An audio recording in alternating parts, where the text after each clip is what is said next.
As long as you have some end goal in mind, I think that's proper motivation to do anything, right? Hey, it's Walter here, and you're at the Think Profit podcast, where we're going to help you develop a rock solid trading confidence and avoid the potentially endless cycle of system switching. Right, Hugh? That's right. We're going to help you develop a wealth mindset, develop a trading strategy that fits your core personality, and help you overcome the obstacles that stop over 90% of traders. All right, Hugh, sounds good. You ready to go? Yeah, let's do this. Hey, Hugh, I was thinking about this today, this idea of trader motivation. Mm-hmm. And I was wondering what your thoughts were on this, because I kind of see the majority of traders kind of fall into two buckets. One is the bucket like my friend Alex in England, and he just loves the markets, right? So he learned how to trade, he started making money, but he kind of felt like he needed to know more about the markets, and he actually had like a what we would call in Australia a smash repair shop. And I don't know what they call them in England, but in the States it'd be called like a body repair shop, where I think or maybe he had a tire store. I can't remember. It was something to do with cars, right? Mm-hmm. Anyway, Alex decided he was going to leave that, and he was actually going to go and work for a trading organization, right? Mm-hmm. So he got his foot in the door. I think he was working in compliance at first or whatever, but he wanted to really work with the traders, right? Because it was so exciting. And so a lot of traders are like this, where they're like really focused on the markets. They love the markets. They can't get enough. And this is really what they want to be involved with. And then there are other traders which simply see it as a tool for freedom, or a tool to get out of their current situation, whatever that is, right? Mm-hmm. It's trading time for money, or whatever the job is that they're doing that they don't really want to do right now. A lot of traders, like when they get to the point of right on the edge of retirement, they're thinking this is going to be a good idea, right? So I'll do this.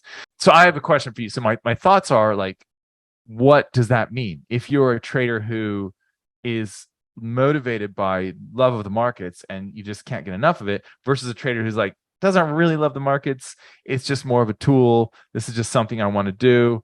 What are your thoughts on that, on the I mean, there may be more groups, but that's kind of how my basic mind this is how I kind of throw traders into buckets. Mm-hmm. Yeah, no. So what are your thoughts about that? I would agree with those two buckets for sure.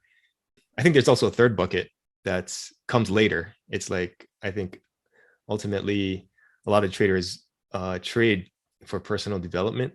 That seems like the ultimate end goal sometimes. But I think that, both ways are fine. I think that as long as you have some end goal in mind, I think that's proper motivation to do anything, right? Anything positive. So I think if you love the markets, then that's fantastic.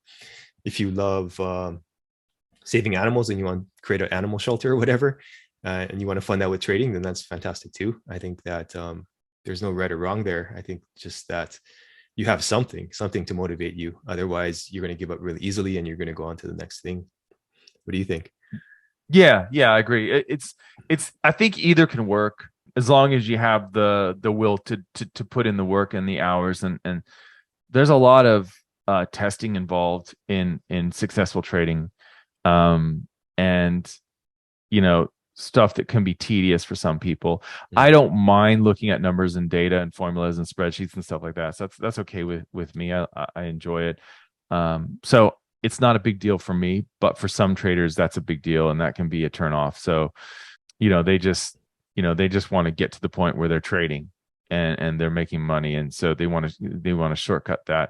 And that, of course, would be the traders who are more motivated by the using trading as a tool rather than the love of the markets. There is, though, a bit of, I think, an issue with traders who really love the markets, because they can get in a situation where they are overwhelmed, like too many mentors, systems, strategies, ideas, Markets. approaches. Markets.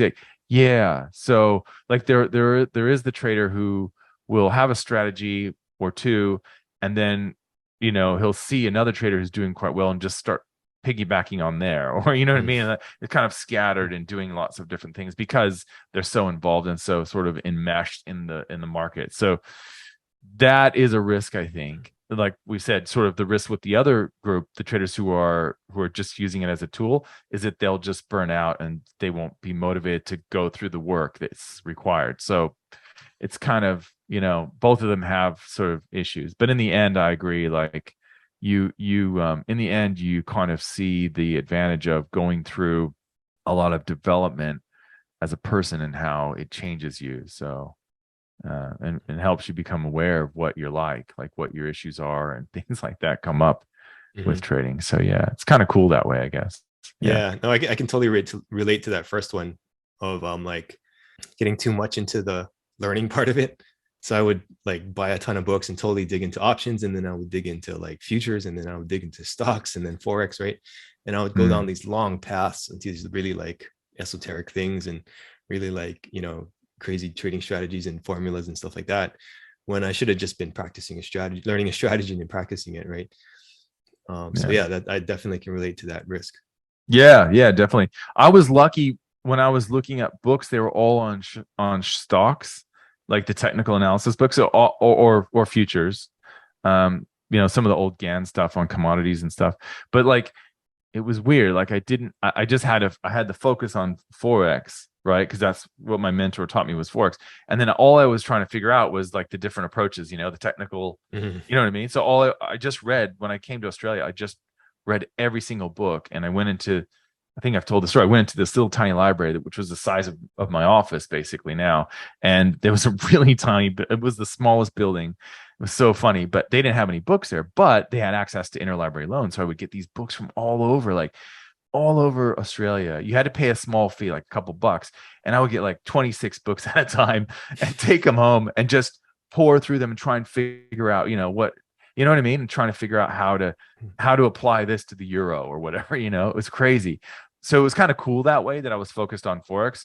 Yeah, it can be overwhelming. It can be overwhelming. Like when you really love the markets and you're trying to figure it out, you can just have so many different influences. And there was a group of guys who had a trading book company nearby to where I lived. And I figured this out. And so I would like ride my bike over there and buy books from them too. You know, it's pretty funny. Like they had this wild, like all the window shades were closed and everything, and you could go in and they had books everywhere, but they had their monitors, like they were trading too. They had their monitors. It was like this weird cave in there, you know, it was almost like it was an abandoned house that they were using. It was weird. So that was so weird. Yeah. But so there are a lot of pitfalls no matter where you're coming at, I guess, is my message with trading. It doesn't really matter how you're approaching it or where you're coming from. You're gonna have issues and you're gonna have to deal with them, and that's really the end game, right? Yeah, I think as long as you can see that end picture of where you want to be, whatever that is, I think that's important. All right, thanks, Walter.